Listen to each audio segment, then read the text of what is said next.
এ কি কাটিং হচ্ছে? চাইনিজ? হ্যাঁ, আরে বলো, কিছু বলো নাকি?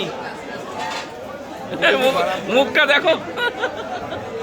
ও বম্বলদা, বন্ধুরা, আরে কি কাটিং হচ্ছে একটু বলো। চিতল মাছ কাটিং চলছে। এটা চাইনিজ কাটিং তো? ওরে বাবা, ভম্বলদা এক্সপার্ট এসবে। ভম্বলদা যে কি জিনিস ওহ, এই মাছ কাটার, তা বলার কথা না। দেখুন কত সুন্দর বস্তাতে ধরে কেটে দিচ্ছে। বলো এটা কি কাটিং হবে বম্বলদা? ভম্বলদা একটু রেগে আছে, ভম্বলদার একটুখানি কিছু খাওয়ানোর দরকার, তাহলে রাগটা ভাঙবে। হ্যাঁ বম্বলদা, মনে মনে আবার হাসি দিচ্ছে একটু হালকা হালকা। দেখুন চিতল মাছের কাটিং হচ্ছে। দারুণভাবে কাটিং হচ্ছে। না না, এই সিস্টেমে কাটলে ভালো হয় চিতল মাছ। ভালো হয় এভাবে, কি টেস্টটা ভালো হয় বম্বলদা এভাবে? ও বম্বলদা, ভম্বলদা, বম্বলদা,